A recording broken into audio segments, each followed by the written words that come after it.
like other journalists, I also have a dream.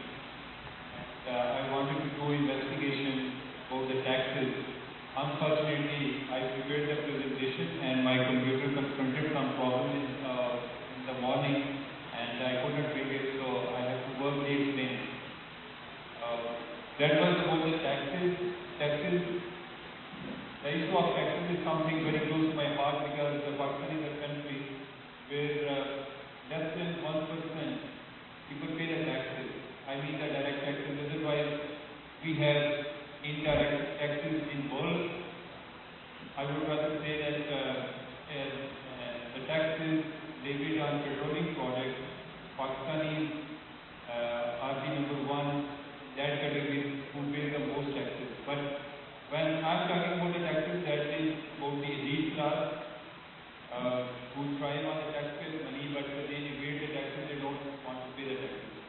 So the problem was that how to do it, because the tax data is entirely public record, you cannot approach it. There is nobody willing in the tax authorities to share the information with you. And even if there is somebody to share the information, you need to provide them basic records like national tax number, because only through them that they can locate their position that what taxes they had paid. So one day I was reading newspaper, my own newspaper, and one of my senior colleagues did a story about something else, about the politicians. And one thing that was related to about the taxes, that was his national tax number. And I was surprised that where did he get the information.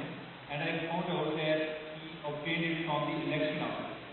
Because in the election office, when elections are held, all the nomination papers, when the candidates have to deposit their nomination paper, they have to provide the basic information, like what is their national identity card, what is their national tax. So I approached the election office and cultivated some sources there and collected their details of all the members of the parliament. That's what are their national taxes. So the basic issue was resolved.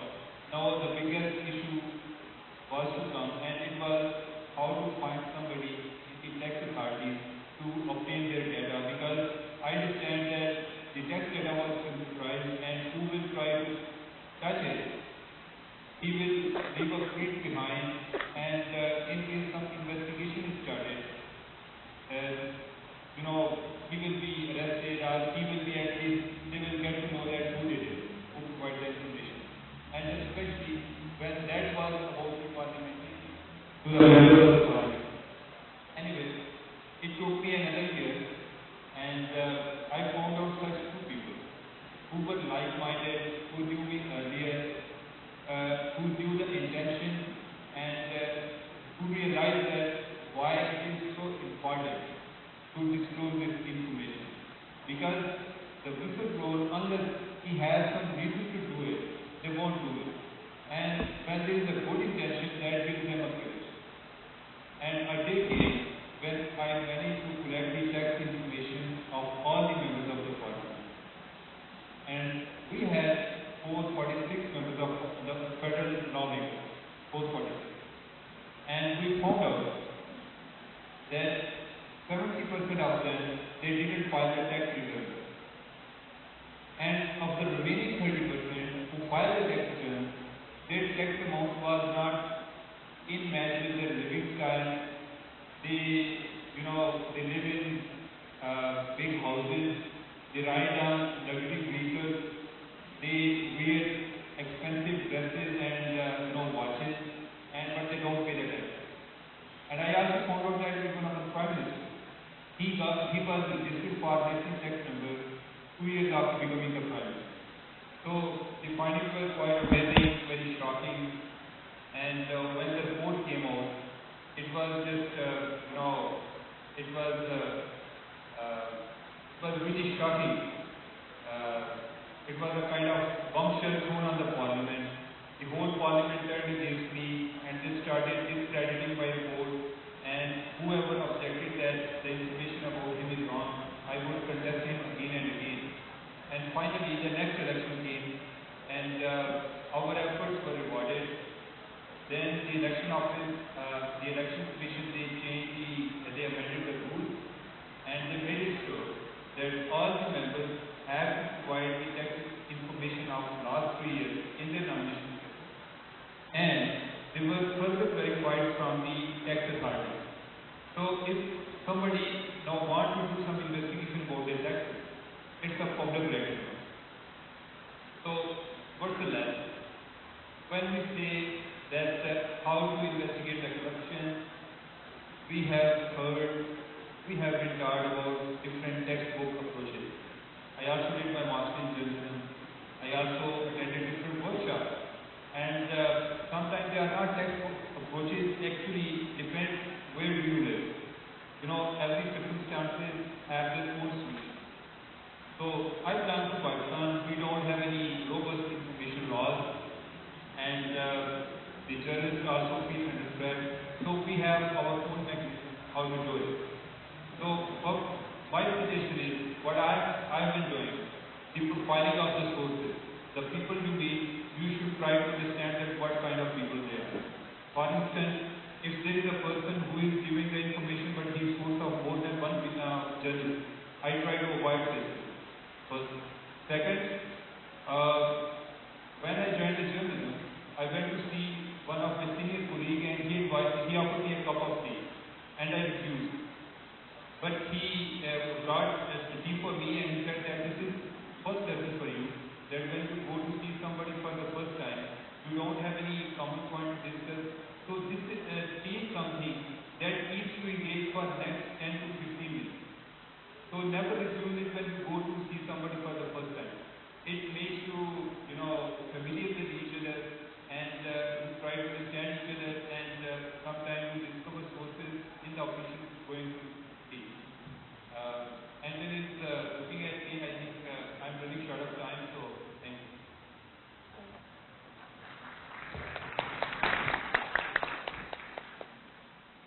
Thank you very much. Our next two speakers are from Turkey. Professor Haluk Sahil is an author, journalist, and professor at Istanbul University.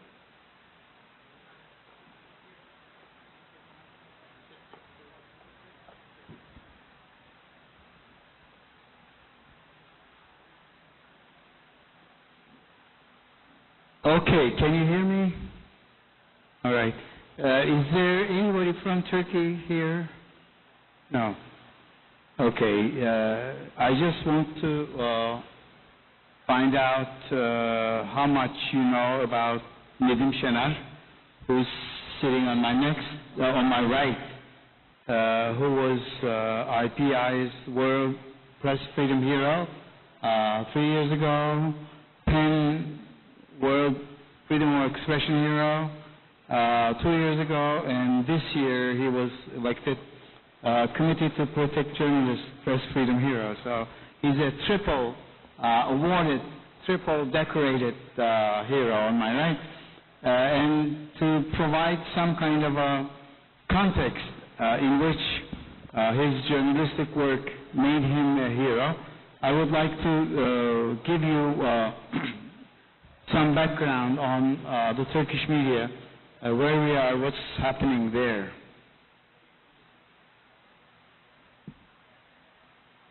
I myself am right now a university professor at Istanbul's Bilgi University, but I have all my life, throughout my life, continued practicing journalism, even though I was an academic the whole time. And at the moment I'm writing a column for a new newspaper, and I'm in the process of trying to set up a new independent television station in Istanbul. And I'll tell you why that is important from our point of view, from the point of view of investigative journalists.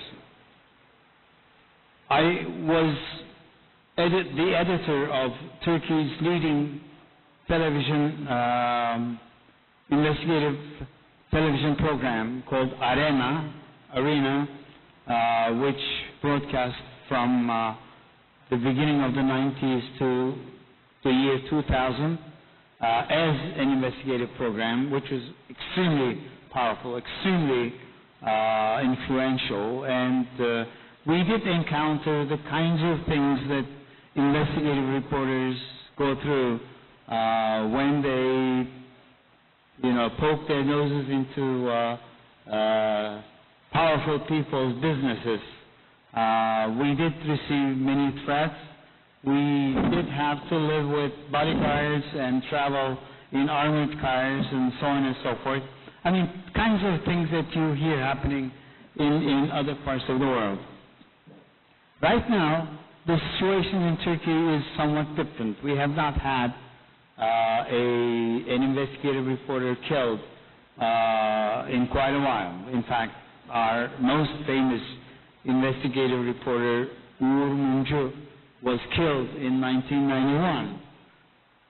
There have been other killings of journalists in the 1990s, but, for the past 12, 13 years or so, a relative calm seems to prevail in Turkey, which should not lead us to believe that it's a garden of roses. As a matter of fact, the Turkish press is confronted with one of the most important challenges of its existence, because the problem for us, former or future or past investigative journalists, is to find a place where you can publish or broadcast the information you are able to come up with. The ruling party, the Justice and Development Party, the pro-Islamist Justice and Development Party, which has been in power since 2002, has, on a step-by-step basis, been able to grasp the control of almost 80% of the Turkish press, and making further moves to extend its area of control to even higher levels. If we look at the Turkish media as a whole, we have the TRT, the State Broadcast Corporation, which is under the control of the Islamists almost to the last sentence. And then we have a number of newspapers and television stations which are founded by or sold to businessmen who are supporters of the current government. And then we have a large block of newspapers and TV stations which are owned and controlled by an Islamic community called the Gülen community, which has been sympathetic to the government, which has been in some kind of a strategic coalition with the government. And then you come across what might appear to be an independent group, the mainstream newspapers and the mainstream television channels, until you take a closer look and realize that since 2009, the strongest, the most powerful of those groups, the Doğan group, has been a slave of the government for understandable reasons. And that reason being, this media group was slapped with a penalty, a tax penalty of $3.5 billion, which was more than the actual worth of the media company, which was terrifying for the Doğan group itself, but it also sent a message to all the others, telling them what might happen to them if they do not go along with what the government wants them to do. And then, there are a number of small newspapers, small TV stations, which are having a difficult time in eking out an existence in an atmosphere of intimidation. And I will tell you a little bit more about what I mean by that. So, investigative reporters operate in that kind of environment. And whenever you see a potential story, you talk to your editor, and, well, most of the time, you don't even bother to talk to your editor because you know that that story would have no chance. And then, you know, if you think you can convince your editor, you talk to your editor, and your editor tells you, well, buddy, you know, that this story would have no chance of appearing in the press, in the paper, or in the newscast. Even if you went one or two steps beyond, even if you somehow managed to publish, to have the story published, you would probably be sent away from the newspaper or the TV station under very suspicious circumstances. Some more than 85 brightest and the best of the Turkish press have disappeared from their newspapers or from their television stations because their bosses decided that kicking them out and getting government contracts was better business than publishing powerful stories and selling more newspapers. So there is this perverted business equation. The less powerful stories you publish, the more government contracts you get, and the more money you make. And the more money you make, the more good reporters and good columnists and good editors you get rid of. So there is this kind of vicious cycle.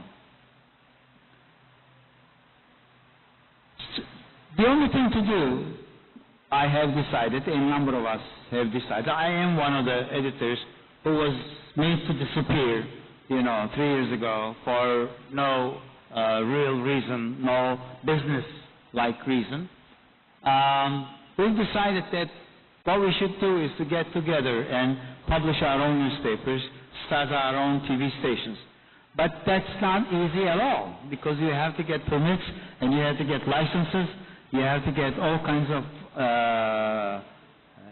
help from other people, including promises for advertising. But what happens is, when you go and talk to your businessmen friends and tell them what you intend to do, they say they like you very much, they say they support your political views, but sorry, Buster, there is no way I can advertise in your newspaper, or I can put my commercials on your TV station, because then the government would be extremely unhappy, and the next day I would find the taxman knocking on my door.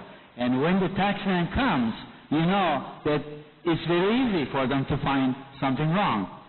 And the judiciary has become very much a part of this sort of game.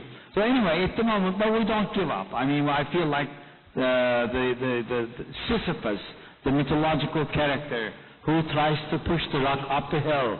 I've done it several times. We are in the process of setting up a new newspaper and eventually hoping that people like Nedim Şener might be able to publish or broadcast their stories, and thereby exercise people's right to know, thereby make democracy function better. So that's all I have to say. Thank you.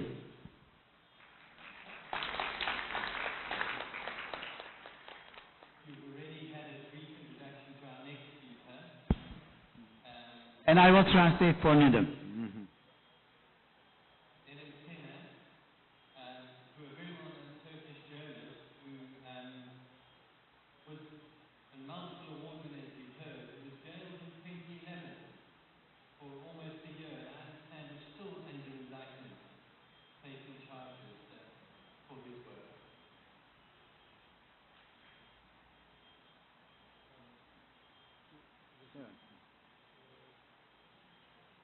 Türkiye'de gazeteciliği, çalışmacı gazetecilik, yani Türkiye'de gazetecilik durumu şu, şu anda 66 gazeteci tutuklu, toplamda 180 gazeteci terörle mücadelesi arkasından yargılandı. Let me start out with some figures to tell you what the situation of journalists in Turkey is. We have 66 journalists in jail right now, and we have another 180 prosecutions trials that are continuing against journalists. Ve dünyada ilk kitabın bomba ile eş tutulduğu tek ülke Türkiye olacak. Turkey is a country where books are equated with bombs, are treated as bombs. Ve biz sorumsuzluk yapmak için kitap yazdığımızda çok rahatlıkla terörist suçlamasıyla hapse atılabiliyoruz. When we write books as a part of our work as investigative journalists, we are accused of being terrorists. Daha önce Türkiye'de gazeteciler orduyu eleştirmezlerdi. Ama şimdi polisi, hükümeti ve Fethullah Gülen cemaatini eleştirdiğinde çok rahatlıkla suçlanabiliyorlar. Nowadays, in the old days, when you criticize the politicians, you might get in trouble. But nowadays, other institutions, including the police, have become extremely sensitive. Suçlamada en hafif haliyle ve terörist olarak suçlanabiliyorsunuz. İkincisi işsiz kalabiliyorsunuz. Daha da kötüsü bazı gazetelerin başına geldiği gibi öldürülebiliyorsunuz. Anlayamadım. Öldürülebiliyorsunuz. Yani işsiz kalabiliyorsunuz ve öldürülebiliyorsunuz. Türkiye'de eğer Öldürülebiliyorsun tabii. Well, you can be placed, for your journalistic work, you can be placed in jail, as he was, but you could also be killed. Ben de 2007 yılında öldürülen Ermeni asıllı gazeteci Hrant Dink'in cinayetini araştırırken bütün bu söylediklerim aşağı yukarı başıma geldi. All these things that I told you have actually happened to me. Önce 32 yıl hapis sistemiyle yargılandım ki Hrant Dink'i öldüren katil 22 yıl hapis sistemiyle yargılanıyordu o tarihte. I was tried a number of times. Ben 32 yıl hapis sistemiyle yargılandım. O gün sabah katil 22 yıl hapis sistemiyle yargılanıyordu. Hapisteyken bile ya. Hapisteyken yargılanıyordu. Well, Nedim had a number of cases against him. Even while he was in jail, he was being tried for other so-called crimes. Ve o kitabı Hrant Dink cinayetiyle ilgili kamu görevlilerinin sorumluluğunu anlatan kitabı yazdığımda Aşağıya o zaman ederek geliyor bana. Hrant Dink cinayetiyle ilgili kitabı yazdığımda burada ihmalli olan polisler telefonlarımı, ev telefonumu, cep telefonlarını dinlemeye başladılar. Okay. By way of summary of the case that landed him in jail, which is still pending, and the prosecutor asked for 15 years in jail. Nedim spent 1 year in jail and came out, and we don't know how the trial will end. This case had to do with the murder of an Armenian-Turkish journalist by the name of Hrant Dink. And Nedim, in his reporting, disclosed the fact that some very important government officials were involved in this murder case. Ve bir günde aynı polisler, yani Hrant Dink cinayetinde sorumlu olan polisler bir gün evimi basıp beni teröristle gözaltına aldılar ve zaten tutuklandım. The very policeman whom he had criticized in connection with the Hrant Dink case and their mishandling of the case came over to his house, searched the house, and arrested him.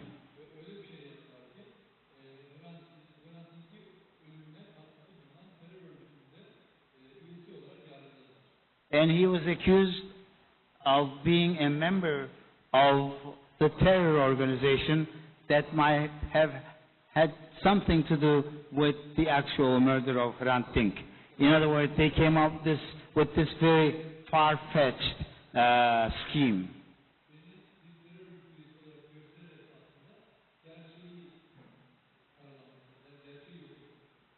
They tried to kill the truth by depicting me as a member of a terrorist organization.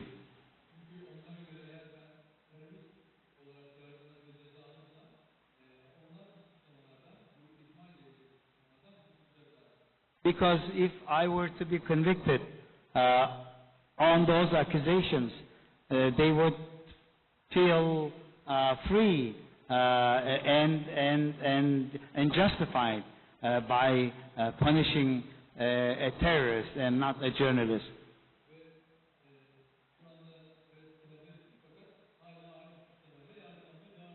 As I said a little while ago, even though he's at large at the moment, he's being tried on those very charges. Up to 15 years in jail. It's still possible that they might convict him.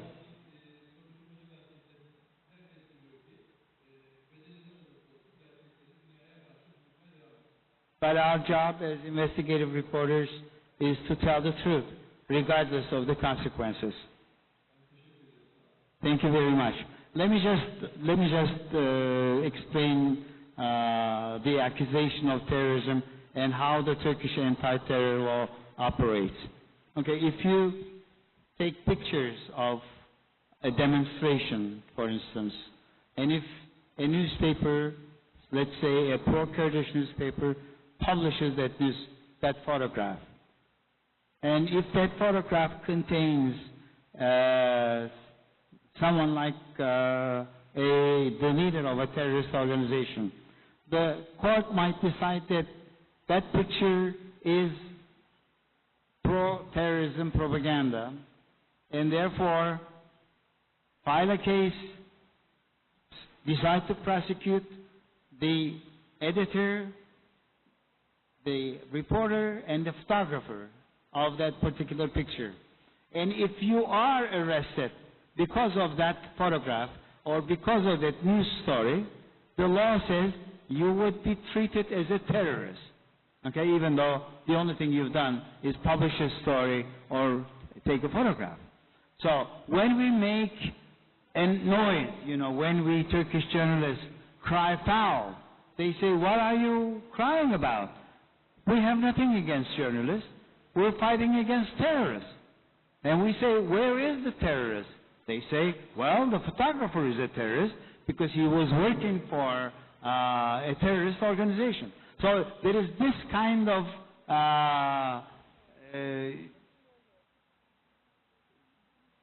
process, mental obfuscation process, that has made it very difficult for people like us to defend people like Nedim Şener. And Nedim Şener obviously is the furthest thing from a terrorist. Thank you.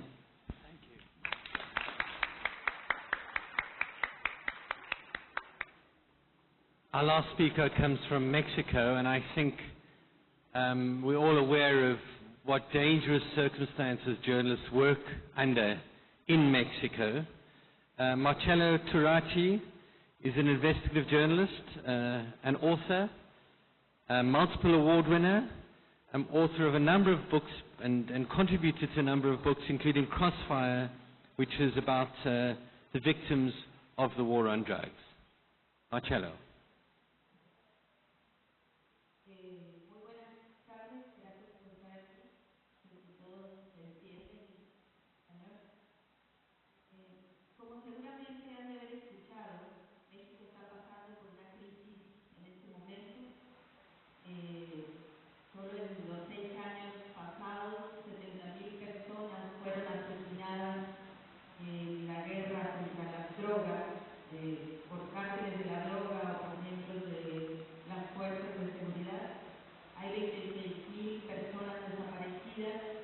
Cientos de miles de personas desplazadas y un número que todavía no sabemos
Desde diciembre estrenamos un nuevo gobierno.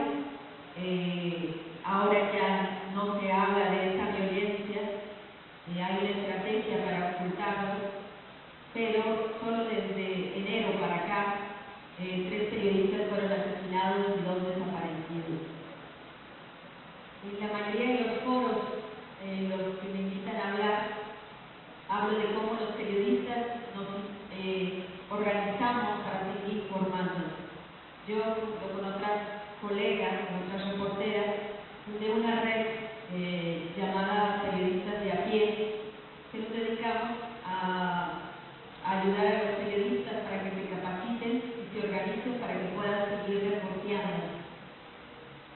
Ahí hemos encontrado esfuerzos de periodistas que solitos ellos, porque los dueños de los medios de comunicación no están interesados en la seguridad de los periodistas, pero ellos empiezan a organizar.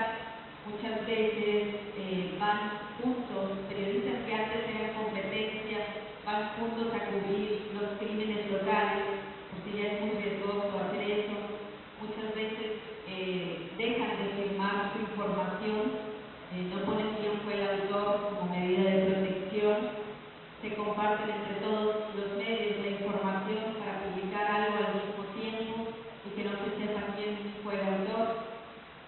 En algunos lugares hemos visto también, en algunos lugares fronterizos con Estados Unidos, que algunos periodistas, para no ser detectados, abren blogs o abren sitios de internet en Texas para intentar publicar cosas que les podrían costar la vida en el lado mexicano, tratando siempre de no ser descubiertos. Entonces, a pesar de esto, el silencio se sigue extendiendo y cada vez hay más periodistas silenciados. A esto nos ha empujado la violencia extrema que vivimos. Yo especialmente he dedicado mi trabajo a cubrir las víctimas de la violencia, los impactos sociales de la violencia. Y ahora que nos pidieron hablar de lo que hemos aprendido, en este foro, más que hablar de la seguridad de los propios periodistas, generalmente en los foros se discute cómo hacer los mejores contactos, cómo no ser detectados, cómo hacer para entrar a zonas peligrosas. Pocas veces hablamos de la seguridad de nuestros entrevistados. Y eso es quizás de las cosas que más he tratado de reflexionar, de desarrollar.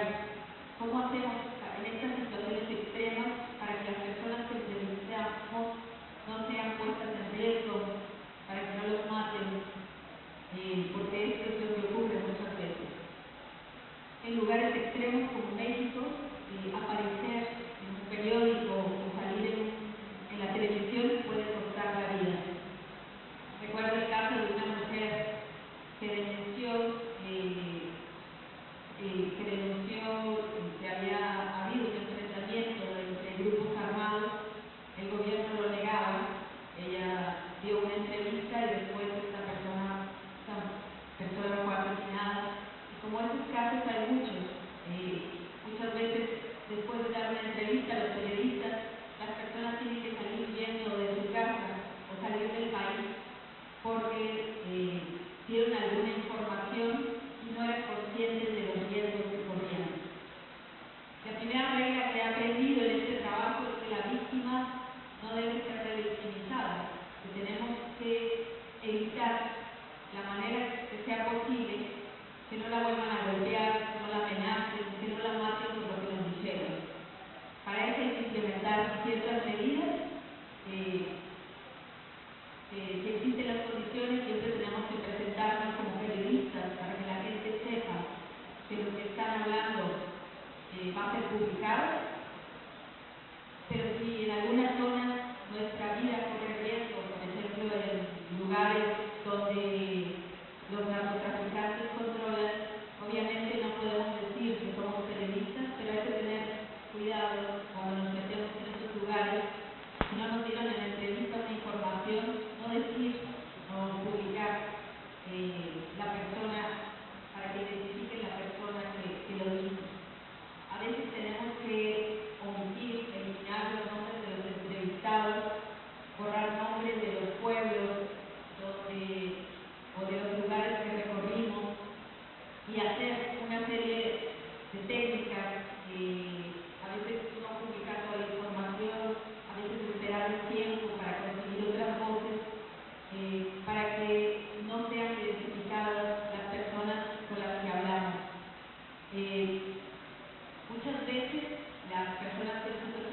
entrevistamos no saben de los riesgos que corren al darnos esta información o al ser entrevistados. Muchas veces son campesinos pobres, son indígenas, son gente que no tiene idea de cómo se maneja la información y es nuestro deber decirles al momento de la entrevista lo que va a ocurrir, lo que puede ocurrirles a ellos si nos dan la entrevista para que ellos decidan si quieren seguir adelante o no. Muchas veces se piensa que boicotear el trabajo del periodista, pero es nuestro deber ético decirles esto va a salir en tal lado y las consecuencias que puede tener esta información. También no dar por hecho, encontrado, por ejemplo, los periodistas extranjeros que fueron a cubrir la violencia extrema en lugares donde estaba matando mucha gente, como Ciudad Juárez, y que hicieron entrevistas para algún medio, y pensaron que nadie iba a darse cuenta de quién había hablado y tomaron filmaron esta entrevista. Y bueno, todo el mundo se dio cuenta porque por las redes sociales, por YouTube, los programas siguen todo el tiempo dando vueltas y estas personas fueron puestas en riesgo. Entonces hay que tener mucho cuidado, que nosotros sí sabemos en las repercusiones que puede tener una entrevista. Hay que respetar que la gente no quiera dar su testimonio, pero también intentar, cuando la gente está muy asustada en las zonas muy peligrosas, sacar la mayor parte de datos posibles, tratar de hacer entrevistas,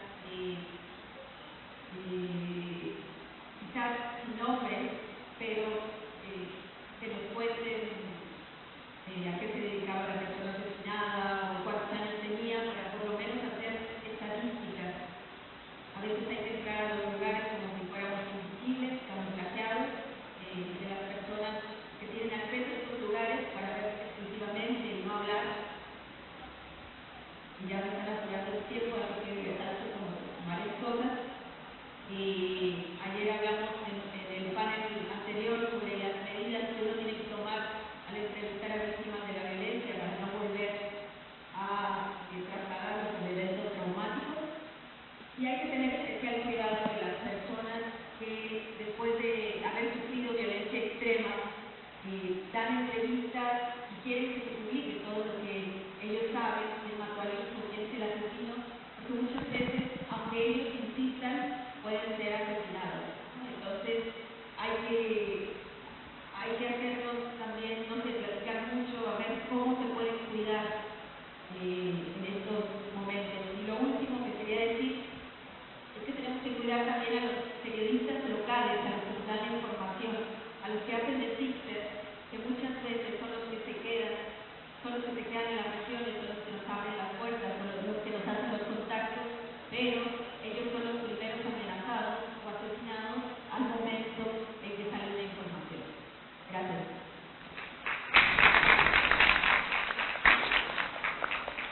Thank you very much. That was a very rich description of an extraordinary and frightening situation. I'm going to open the floor to questions. We have just a few minutes for questions. Are there any? There's one over there. Can we have a microphone over there?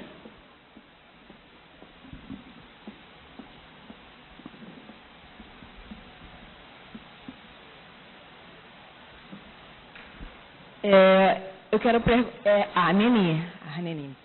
Eu fiquei com algumas dúvidas, né? Que você falou que entrou numa escola. A minha dúvida é a seguinte: qual foi o seu plano para esse trabalho, para se infiltrar, por exemplo, que você usou um aplicativo de emergência? Se você precisasse usar esse aplicativo, qual era o plano? Se você fez esse tipo de estratégia para uma emergência, quanto tempo você ficou lá, visto que você, né, poderia ser a qualquer momento identificada, e em quais locais que vocês colocaram as câmeras, que eu vi que não era só com você, né, era na sala também. Eu não sei se foi um trabalho só seu, da equipe, enfim, queria saber como vocês fizeram esse tipo de estratégia para esse trabalho. Thank you. So, to assure my security,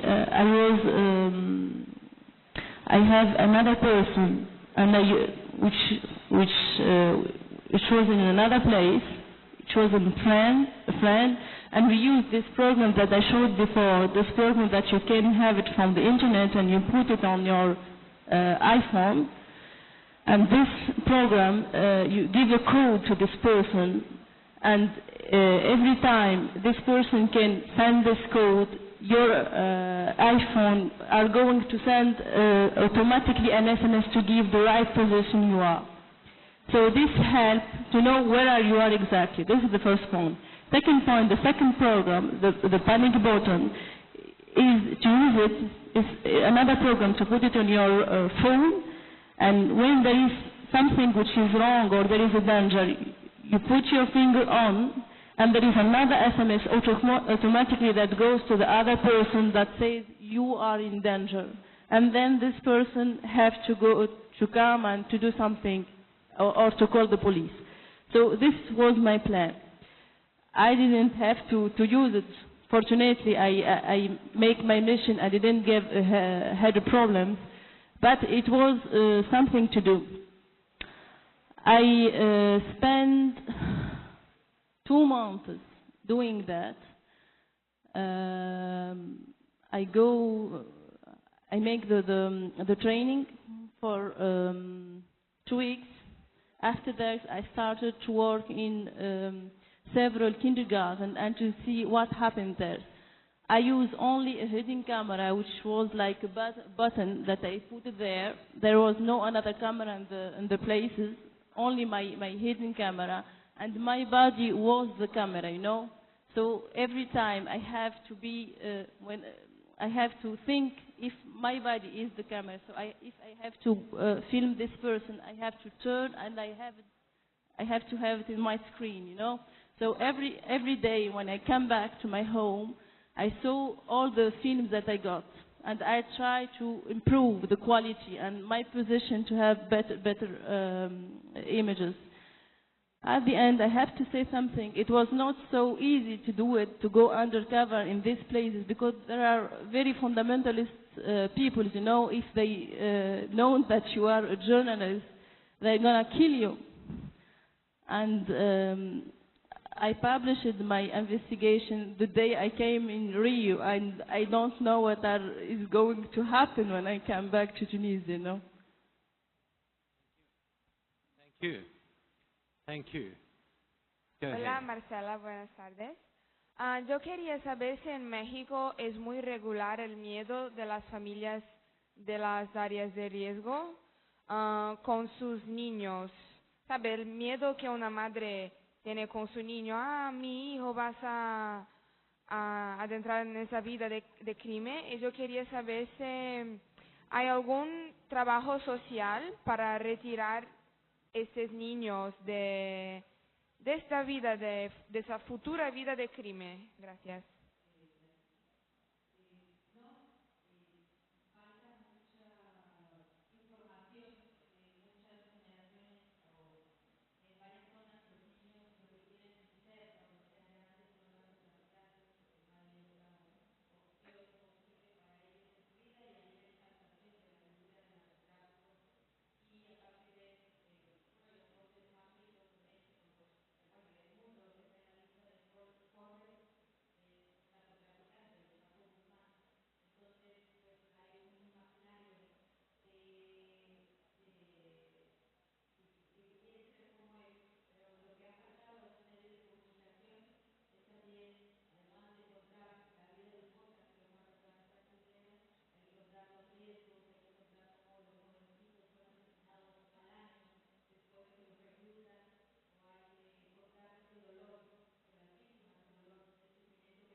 Thank you. Hi, my question is for Hanini, but I will ask in Portuguese, okay? Minha questão é com relação a pode?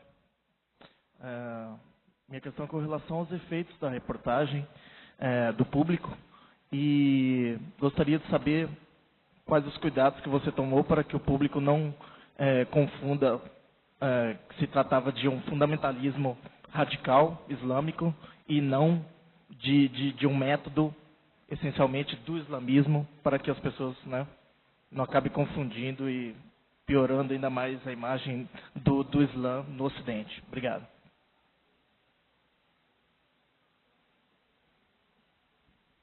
As I said before, that I published my investigation the day I came to Rio. So till now, I got a good impression about my investigation. But I think that this will suscitate, it will be a debate after I go back to Tunisia. Then my investigation will be the reason to open a debate about this kindergarten and their effect, their harmful effect. I hope so. Now I know that some association contacted me to have debates on radio, on TV, and to start to check a solution for this problem.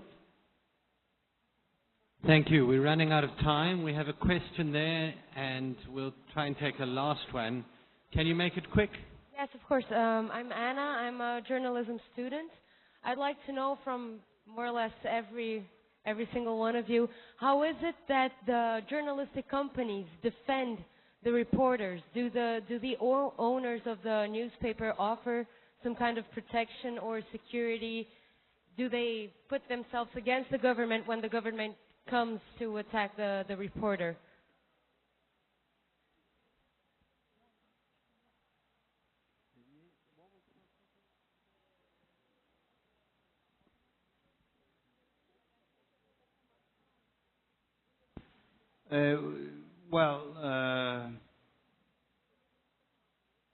As far as physical protection, is that what you mean? Physical and also emotional, when the journalist gets blackmailed or starts getting persecuted by someone in the government.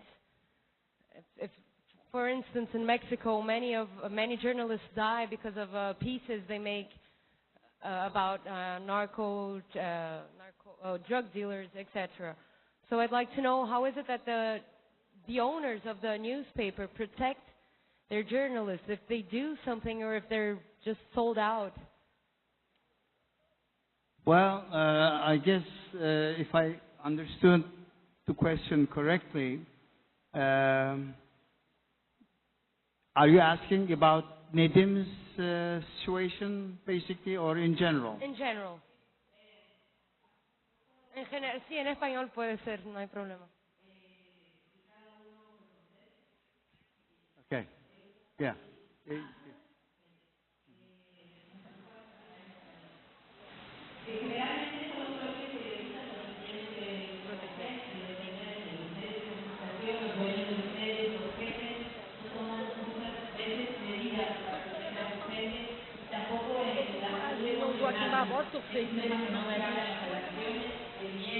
Y ese médico viene cargado de los medios, pero hay algunos medios de comunicación que sí están preocupados un poco para desarrollar protocolos de seguridad, pero la mayoría de los medios de comunicación no lo hacen en mi país. But let me say this, being a reporter requires a certain kind of frame of mind. You define your role in a sort of a romantic sort of way, as a defender of the truth and someone who fights for people's right to know. And this in itself makes you more courageous than other people, and you do, as a result, have a lot of admirers, a lot of people who are on your side. One question that may have occurred to you right now is Nedim is still being tried, and he may be sentenced to, I'll say, 10, 15 years in jail. And he is able to travel right now. And, some people ask, why is it that he's not staying here or in New York or in Europe, wherever he goes. But investigative reporters have this mission, this missionary zeal, which in a way makes them vulnerable on the one hand, but very courageous on the other hand. And that in itself is what explains why there is still, investigative reporters in Turkey.